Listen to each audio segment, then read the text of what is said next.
When the candlelight began to die down, the shadows grew wide and indistinct as they joined with a larger body of darkness that flooded the underchurch. And still I sat upon the stone floor, wondering. After the first night, the light completely passed away, leaving only my memory of candlelit spaces to illuminate the darkness. Though the blackness had become absolute, I could still feel the cold shadows of 18 crosses pushing softly against the currents of flowing darkness, refusing to melt back into oblivion. When the second night came and went, I was still sitting upon the floor, losing myself in the cool stream of silence that poured from corpses and cold candle wax, from old books and dried blood. Interpreting silence was one of the first lessons my mother taught me.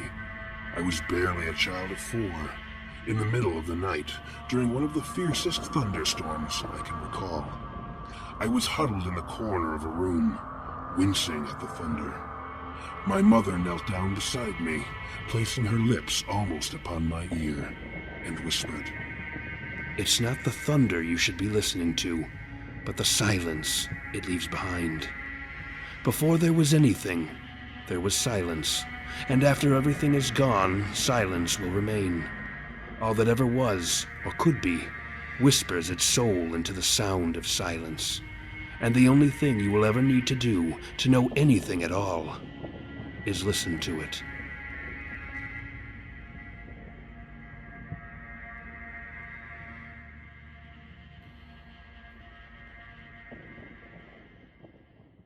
Under growing piles of aging quiet, I imagined the thing that held me in its sight, driving me onward. I conjured images of the shepherd with a red crook, standing tall and solemn upon a cresting and frothing wave of hungry wolves.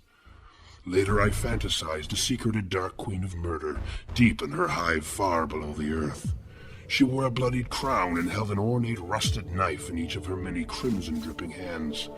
She was surrounded by a retinue of worker-killers, orchestrating the red business of murder. I smiled when I thought of her looking like my mother. But beyond my imaginings, I couldn't help but feel shameful, for I had brought an untimely end to a wonderful dreamer, a dreamer who had waged as fierce a war against the mother of the dead as myself. Yet, as before, I could feel purpose behind my actions, a grand scheme that moved within and without me, gathering strength beyond death, preparing. Whatever the reason behind my new calling, it grew all the more wonderful and terrible when I found small, familiar lists of names in the pockets of both the crucifier and the hunter he had slain. Yet most important and perplexing of all, my own name appeared on one of the lists. A familiar silence drifted down beside me, put its lips almost to my ear, and whispered, "The wolves are coming, son."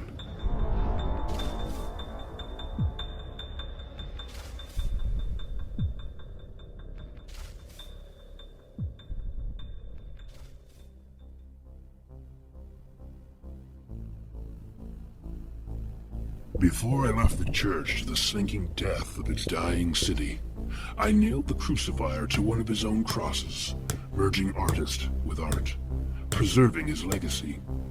I hoped he would be taken for one of his own victims, and while his lethal dream would cease, he would remain an unnamed monster forever. As for the new murder lists I discovered, I transferred the names that hadn't been crossed off to my own list, all except for my own name, of course. I noticed that the crucifier's list included names from the murdered hunter's list, none of which were crossed off on the latter. I assumed I had unconsciously followed some kind of unspoken protocol. Soon I was traveling the haunted countryside, wandering the art galleries of forsaken places, where many artifacts of the great darkness of 1999 still stood, glowing with darkest mystery.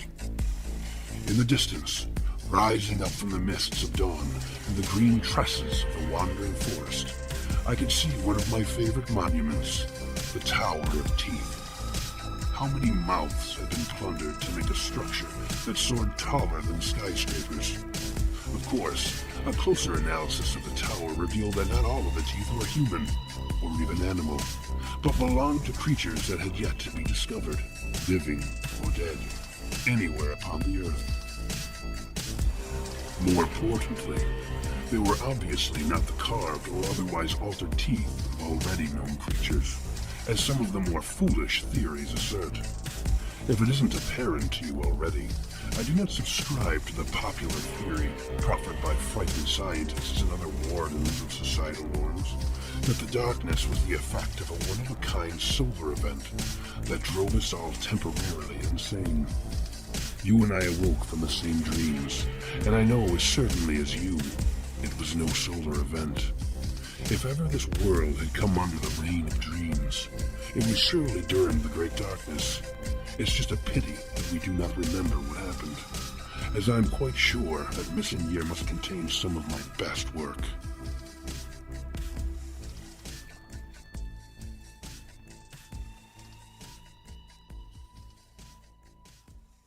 I'm not one to devolve mystery into fact, but the game I was engaged in threatened my life in ways I had never imagined possible, as embarrassing as it is to admit.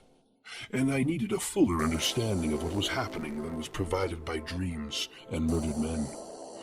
Thus, my next stop was a place I had only called upon once before, New Victoria. Given its past association with strange plagues of contagious nightmare, it's easy to see why I once found it a suitable place to visit.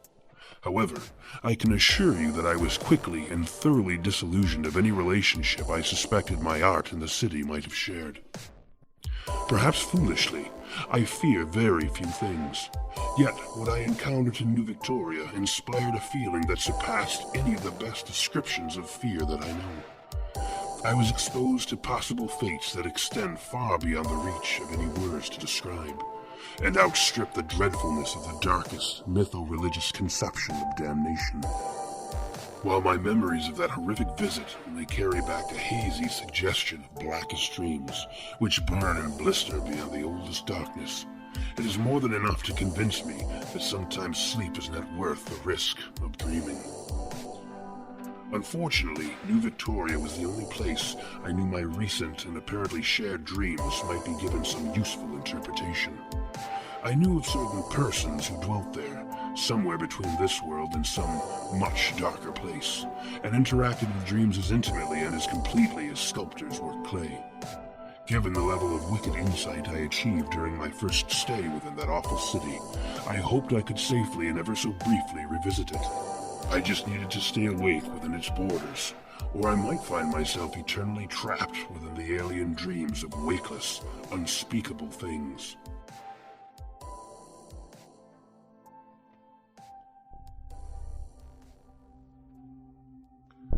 I saw dust tumbling across the top of the forest and heard the asthmatic wheezing of an engine in need of repair. I emerged from the woods to see a rusted-out shell of a bus heading towards me. It was crawling along a narrow stretch of dirt road that seemed to move randomly about the woodland, as though it was looking for something. The man behind the grime-splattered windshield smiled at me and brought his groaning vehicle to a halt. The door to the bus opened and the man called out to me. "Excuse me, pal, but I was wondering if you knew where I could find a decent garage. My jalopy is on its last legs, wouldn't you know? This is a new route to me, and I'm not quite up on the lay of the land." The man's eyes studied me, and I could feel an intense calculus burning between his ears, fast and lethal. He tried too hard not to stare at my father, who was sealed away in rags and protruding from my back. I held my response until my stare entered his blood and coursed through his body. My voice came out low and full of gravel, as it had been ages since I'd cause to use it. I placed my gaze within him, severing his concentration. "I can fix your vehicle if you would be willing to bring me closer to my destination. I'm heading north." He tried to match my stare, but my eyes only devoured him whole. He winced and pretended to shield his eyes from the sun. After he regained himself, he accepted my offer. "Well, that sounds about perfect to me. While you're working on the engine, I can stretch my legs a bit. I've been wandering these back roads forever. I could use a walk and a cigarette." The man committed to his ruse, which was perfectly fine. Should he attempt my murder, the innards of the dying bus were as fine a gallery as any I'd known. The area I was traveling was a notorious feeding ground for bandits and killers. The law was thin where the shadows of the great darkness were thick. The darkness was delightful enough, but the murderer was a pleasant and predictable distraction.